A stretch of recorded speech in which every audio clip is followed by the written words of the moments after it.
Bonjour, je vous propose aujourd'hui de vous apprendre à faire une bordure avec la technique I-cord. Cette bordure-là va empêcher le jersey de rouler, par exemple. Ça pourrait faire une bordure très intéressante dans le bas d'un chandail, dans le bas de tous vos travaux que vous n'avez pas envie de faire des côtes. Moi, ici, je l'ai faite sur un chauffe-jambe qu'on enfile sur une botte. Alors, ma bordure du bas, je souhaitais pas de côte, j'ai décidé de faire une finition I-cord. Alors, je vous montre sur ma deuxième jambe cette technique-là.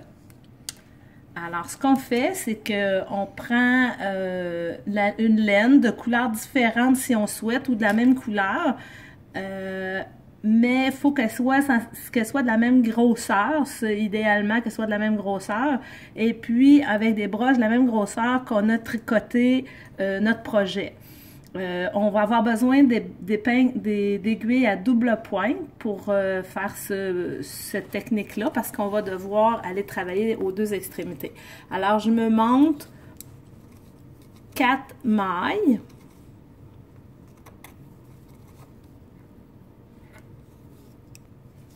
De la technique qui vous convient. Moi, je les monte toujours avec mes broches, mais si vous avez l'habitude de faire avec vos doigts, vous le faites avec vos doigts sans problème. Et puis là, vous tricotez vos 3 premières mailles, comme ceci. Vous glissez la dernière. Alors, on a quelque chose qui ressemble à ça. Et puis là, je viens prendre, moi, je fais ma technique sur des mailles qui n'ont pas été rabattues. Mais dans une autre vidéo, je vous montrerai la technique pour le faire avec des mailles qui ont été déjà rabattues.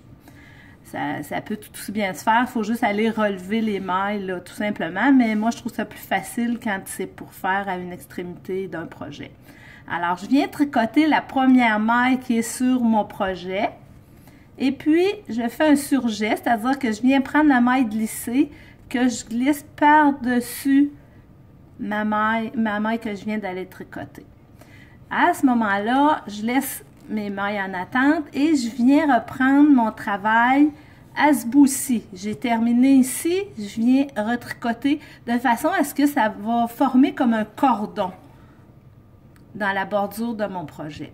Alors, je crée une petite tension, je tricote les 3 premières mailles, je glisse la dernière et je viens chercher une maille en attente sur mon projet. Je fais mon surjet, c'est-à-dire que je prends ma maille à glisser, je la glisse par-dessus et je viens retricoter à l'autre extrémité pour former mon cordon.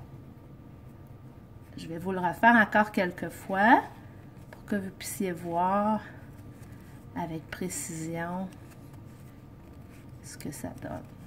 Hop! Faut pas oublier, on glisse la dernière maille.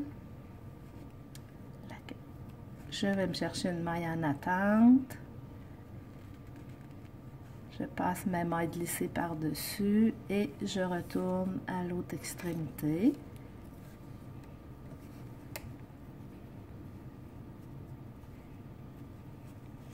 Ceci, 1, 2, 3, je glisse, je viens chercher une maille en attente. Alors, progressivement, je vais venir récupérer toutes mes mailles en attente. Je vous en fais une dernière.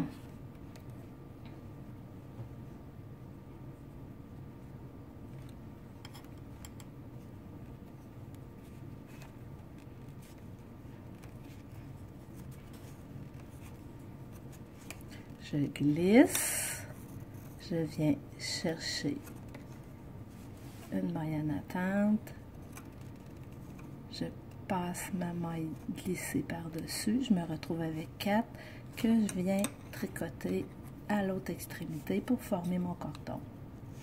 Alors, je vais poursuivre tout le tour de mon petit bas chauffe-jambe et puis je vous reviens pour vous montrer le produit final. Alors, j'arrive à ma dernière maille en attente que je viens tricoter. Je rabats ma maille glissée. Et à partir de ce moment-ci, je vais rabattre tout simplement toutes les mailles. Il est à noter que cette technique-là resserre un petit peu le bas de votre ouvrage.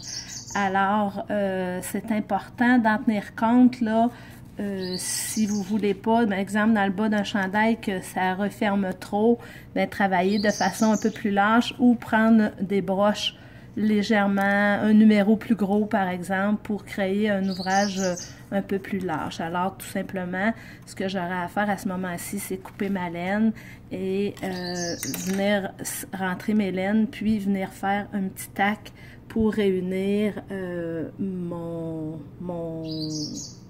e-cord.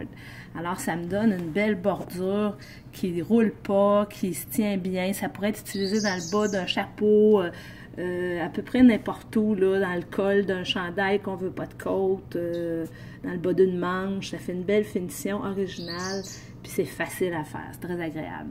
Merci beaucoup de votre attention et bon projet!